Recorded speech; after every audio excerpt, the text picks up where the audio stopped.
Qu'est-ce que signifie la fin de Alien Romulus? De plus, quel est le monstre hybride que nous avons vu à la fin? Ce sont des questions auxquelles nous allons répondre. Bienvenue à Charlie et Al. Aujourd'hui, nous allons analyser le film, son message, et voir toutes ses connexions avec la saga originale que vous devez connaître. Prêt? Allons-y!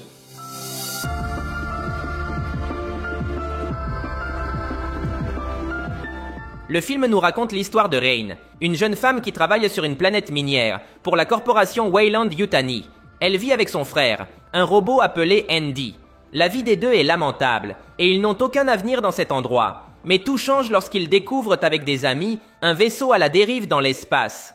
Ce vaisseau possède une technologie qui leur permettrait de voyager sur de grandes distances dans l'espace. Ainsi, ils pourraient quitter la planète minière et vivre dans un monde rêvé. Mais tout se complique lorsqu'ils découvrent que dans ce vaisseau, il y a des créatures monstrueuses, appelées xénomorphes. Ces dernières veulent les consommer et les utiliser pour se reproduire. À la moitié de l'aventure, nous rencontrons Rook, un robot mourant qui nous révèle plusieurs détails sur le vaisseau. La station spatiale a été envahie par les xénomorphes et il est le seul survivant. Il a passé toutes ces années à expérimenter avec les créatures. Mais qui est Rook? C'est un robot créé par la corporation Weyland-Yutani. Il est identique en apparence au légendaire Robot H du premier film Alien de 1979. Dans ce film, nous avons rencontré H, qui était un synthétique prétendant être un membre de l'équipage. Mais sa véritable mission était d'obtenir un spécimen du xénomorphe pour la corporation Weyland. H a pratiquement joué le rôle de vilain dans le premier film. Son objectif primordial a toujours été de prioriser les intérêts de la compagnie, et il ne se souciait pas de sacrifier l'équipage pour y parvenir. Cependant, Ripley a découvert sa trahison, et avec ses compagnons, ils ont réussi à le décapiter, puis à le brûler. Ce fut la fin de H. Maintenant, dans Alien Romulus, nous connaissons Rook, un robot avec la même apparence que H. J'ai d'abord pensé qu'ils étaient le même personnage, mais ce n'est pas le cas. H est bel et bien mort. Rook est un robot complètement différent, mais avec un objectif identique, obtenir un échantillon de ces créatures pour la corporation Weyland-Yutani. Dans Alien Romulus, Rook nous raconte que dans ce vaisseau, ils ont expérimenté avec les xénomorphes et ont réussi à synthétiser une substance cachée dans leur ADN. Il s'agit d'un liquide noir, que Rook décrit comme le pathogène le plus destructeur de la galaxie. Ce liquide était le même que nous avons connu dans le film Prometheus de 2012. Ce film nous a présenté les ingénieurs, des êtres ancestraux qui ont créé les humains. Au début de Prometheus, nous avons vu un ingénieur boire le liquide noir sur la planète Terre. Ce liquide l'a tué, mais a également permis à son ADN de se développer sur la planète, donnant naissance aux humains.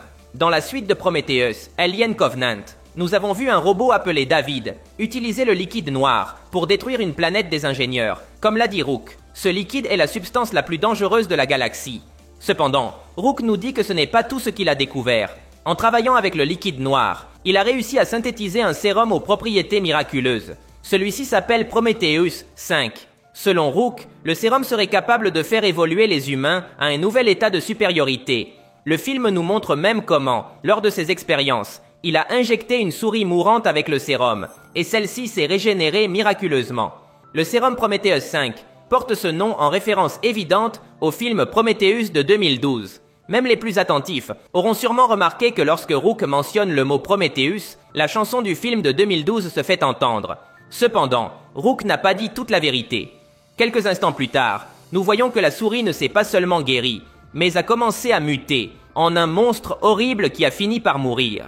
Rook ne dit pas cela à nos protagonistes, car il veut qu'ils sortent le sérum, pour que la corporation Weyland puisse expérimenter avec. Cela nous fait penser que Rook n'a jamais voulu le bien-être de l'humanité. Il voulait que la corporation Weyland-Yutani puisse obtenir ce puissant liquide noir, à des fins malveillantes. Passons à la fin. Avec difficultés et sacrifices, Rain, Andy et Kay sont les seuls survivants du massacre. Rappelons que Kay était enceinte et a été capturée par les xénomorphes. À cause de cela, elle a été blessée et a commencé à se vider de son sang. Dans une tentative désespérée de se sauver, Kay s'injecte le sérum Prometheus 5. Rook avait dit que ce sérum pourrait peut-être la guérir, mais cela n'arrive pas. Le sérum accélère sa grossesse au point qu'elle donne naissance à un hybride humain-xénomorphe. Qu'est-ce que le monstre humanoïde de la fin? À première vue, il nous semble qu'il s'agit d'un hybride entre humain et xénomorphe. Cependant, si nous faisons attention, il semble avoir des caractéristiques des ingénieurs du film Prometheus. Les ingénieurs étaient considérés des personnages importants des films Prometheus et Covenant. Ces êtres appartiennent à une race ancestrale de l'univers. Ils ont créé les humains, et ont peut-être été ceux qui ont créé les premiers xénomorphes de l'histoire. Rook a dit qu'il avait expérimenté avec les xénomorphes pour obtenir le sérum depuis le point le plus profond de leur ADN. Dans ce contexte, il est probable que Rook ait pu accéder à la partie des xénomorphes contenant l'ADN des ingénieurs. Rappelons que l'ADN des ingénieurs est dans les humains, et donc aussi dans les xénomorphes. C'est pourquoi cette créature est extrêmement grande comme les ingénieurs, qui mesurent environ 3 mètres. Rook a réussi à effleurer l'ADN des ingénieurs, mais son expérience a été un échec après tout, car cette substance n'a pas sauvé Kay. Elle n'a fait que muter son bébé. Je veux profiter de ce moment pour dire que j'ai presque sauté de peur quand cette chose est apparue. Sérieusement, cette scène était bien dirigée. Il y a longtemps qu'un monstre dans un film ne m'avait pas effrayé. Et ils ont réussi sans jumpscare, ni musique stridente. Juste le voir en silence m'a donné des frissons. Parlons maintenant un peu du message du film. Alien Romulus est une histoire de survie, mais se concentre également sur la relation entre humains et robots. Le film fait un contraste entre Rook et Andy, tous deux synthétiques, mais avec des différences fondamentales. Rook est un robot froid. La seule chose qui l'intéresse est sa mission pour bénéficier à la corporation Weyland-Yutani. D'un autre côté, Andy est également un robot, mais sa programmation est basée sur un message plus humain. Il a été reprogrammé par le père de Rain pour qu'il prenne soin de sa fille. C'est une différence vitale entre les deux personnages.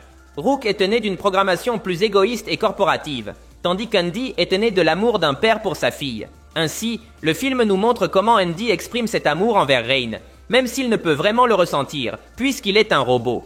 À la moitié du film, Andy est contaminé par la programmation de Rook, et à plusieurs moments, nous le voyons prendre des décisions froides pour atteindre ses objectifs. Mais vers la fin, Rain réinitialise son système, nous rendant l'Andy du début. Cet Andy est une créature plus incertaine et plus faible, mais malgré cela, grâce à sa programmation originale, il parvient à affronter les xénomorphes, avec courage pour protéger Rain, et lui sauve la vie. Malgré tout, c'est cette programmation imparfaite qui lui a permis de sauver Rain. Malheureusement, Andy finit très mal blessé, mais Rain lui rend l'appareil, en le cryogénisant pour qu'un jour, elle puisse le réparer et le ramener. Les deux se retrouvent cryogénisés, avec l'espoir d'atteindre une meilleure planète. Cette évolution de Rain est également explorée dans le film. Au début du film, elle avait des doutes sur ses sentiments envers les robots. Tout le monde lui disait que ces synthétiques n'avaient pas de valeur humaine et elle ne savait pas quoi penser. Mais à travers cette aventure, elle a appris à apprécier Andy. Elle sait que c'est une machine, mais même en tant que robot, Andy a de la valeur. Le film joue brillamment avec Rook, Andy et Rain pour nous expliquer la relation entre humains et robots dans l'univers d'Alien. Ce n'est pas quelque chose de nouveau.